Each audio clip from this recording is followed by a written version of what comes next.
dating dahil yung nas tubangan. Anyway, ang akong pagtawad una sa tanan, of course, sa among pinakagwapo nga Deputy Director General for TSD Operations, walay lain. Why sa pagtapig-tapig sa ako ang probinsya Gitnik. DDG, Vidal Villanueva III, palakpakan na to! Of course, sa amuang ang regional director, pinakabata, pinakagwapo, gahi sa tanan, walay lain, kundi si RD Rafael Y. Abrogarde Sagan. Sir, mayong hapon. Ang way po sa pagsalamat kayo kay Dr. Dito ka lang, Sir, Chancet. Dagang kayo salamat una sa room sa imong pag-guest. Ang kaniway sa pagtabig-tabig manggod mga higala, diri po ko ni-graduate sa IIT. O nang hinungdan nga, pag-ingon nga diri ang mag-host sa World Skills Northern Mindanao, grabe ang akong konbang, ang excitement. Di na ko masabtan akong gibati. It's not because of my history, but of course, nakabalik ko sa akong alma mater. This is the reality of this. No? And I'm really happy, Chancet. Thank you very much sa gitang nangamot ani no sa tuyok yun niya. Ang tibok preparations, grabe. Ang saludo na ko, duha ka kamot, Chancet. Thank you very much. Pagpakan na to. Of course, PDIA. My God. I hope, guys, story sa mga PD, kinsa kay sunod nga probinsya ang mag-host aning World Skills next year. Diyan na ko daan kang Chancet. Kung puhon si Paco, di malason ang Bukidnon, lao mo yung mag-host. Sugod kay ko basta ang venue sa IIT Rigapon.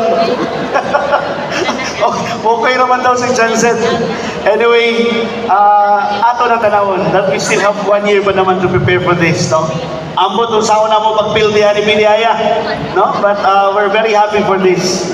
Of course, Dr. Darwin Manubag, our City Administrator, Minigan, sir, nakita na punta. Mayong hapon. And to all the amazing provincial directors, PD Romel, PD Gigi, PD Carol, PD... Ay, dapat taga-farm. You see how happy are we right now, no? Itagangit ang mga bisita. And to our administrators, nga naatanan diri, grabe na support. Salamat sa ko sa Bukidnon. Daghan kayo may taga-Bukidnon nga ni Ari. So, thank you kayo nga nakaabot mo diri sa tanang mga administrators mo sa itong mga TBIs. Mayong hapon kaninyo, mga scholars nga na diri. Mayong hapon, thank you for coming. Taas na kayo kong interda. Ang ako at tuyo lang is ready to give you the competition mechanics. I hope ma-flash ba?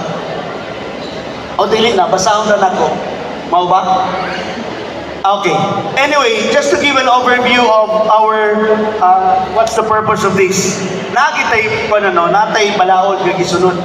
Pursuant to Section 30 of Republic Act Number 7796, otherwise known as the Technical Education and Skills Development Act of 1994, TESDA is mandated to organize and conduct the National Skills Olympics to promote excellence in technical skills development and to prepare Filipino competitors for participation in international skills competitions. That's the reasons why we have sila Ma'am Faith, no, ang atong mechatronics of MSU IIT. Maugi nakasugod ni grabe po lang giagyan ani nila. Gikan sa walay budget hantod sa gipakitaan kuning pagi ni PDI o ni RD nga para naging maka-appeal ta. You see? Ana ginang nakalami diay kanang ikalista nimo naabot kini taon sila sa laing nasod ni daog sa national ni daog sa Taipei karon mo adto sila China para gyapon sa competition, and that is a challenge to all of us nga naabot diri nga mga TBIs. Wala imposible basta kugi gyud sukol gyud permanente. Okay, next, kung sa may vision nato to improve our world with the power of skills. Very simple. Kung sa mission, to raise the profile and recognition of skilled people in the Philippines and to demonstrate the critical role of skills in achieving economic growth and personal success for individuals and the nation. Ang objectives na ito, pinarinig ka bukupat. Okay. Una, promote excellence in Tibet by adopting world skill standards that emphasize quality, productivity, innovation, and industry relevance. Number two, Identify, recognize, and reward technical excellence and positive work values by benchmarking Filipino skills against national, regional, and international best practices. Number 3, identify and select the most competent, skilled individuals to represent the Philippines in the regional and international skills competition. And the last, enhance public-private and interagency cooperation to advance skills development and national workforce competitiveness. And why we have this kind of, the reason why, the next one.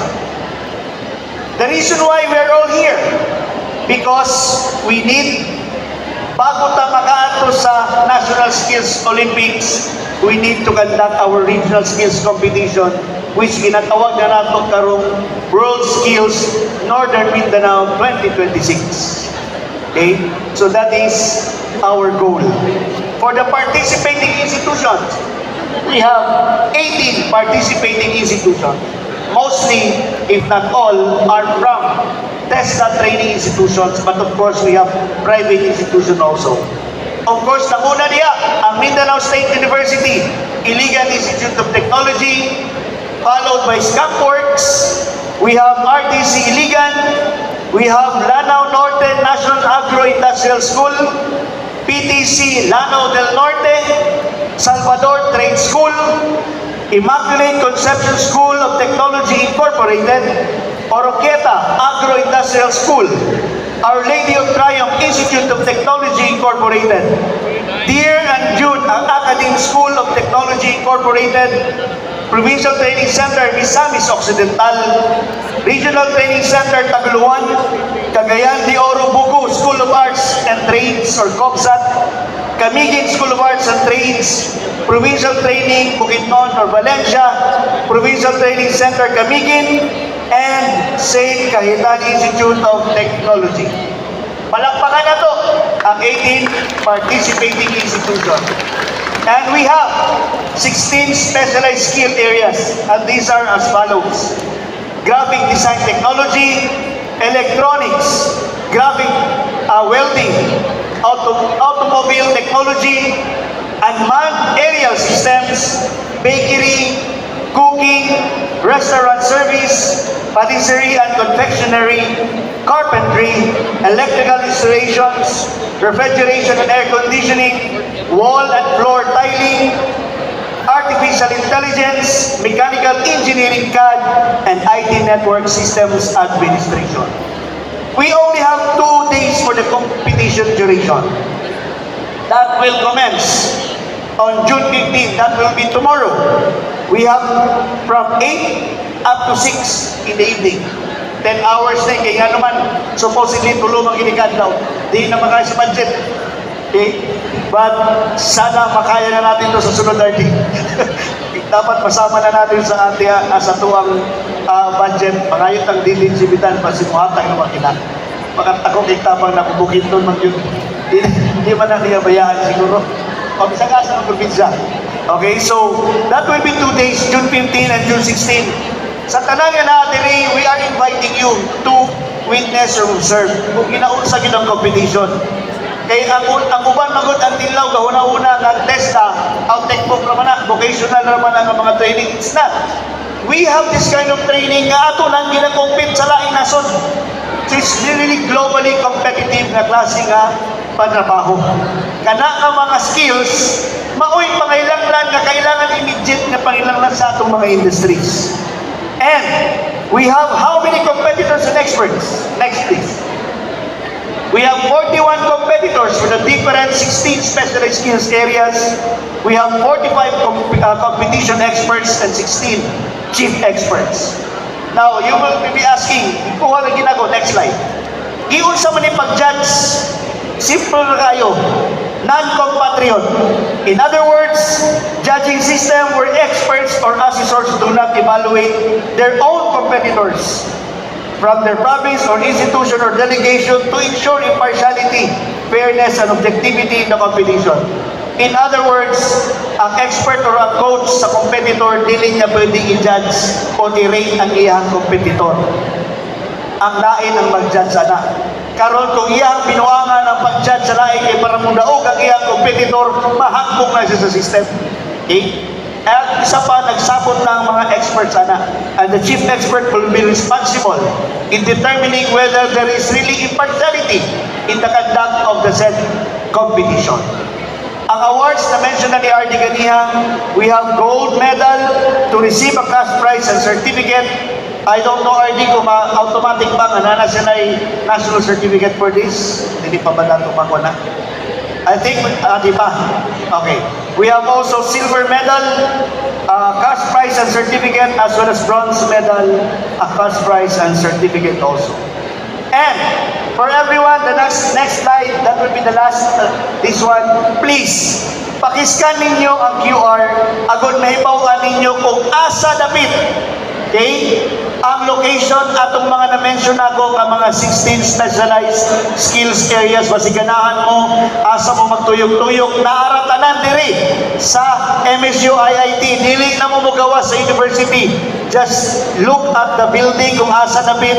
Gusto niyo tanawon ang bakery, mechatronics, ang electronics and everything na asa diya sa QR code. With that, ladies and gentlemen, let's start the ball rolling. Good luck to all the competitors, to experts, to all the provinces. Yahoo!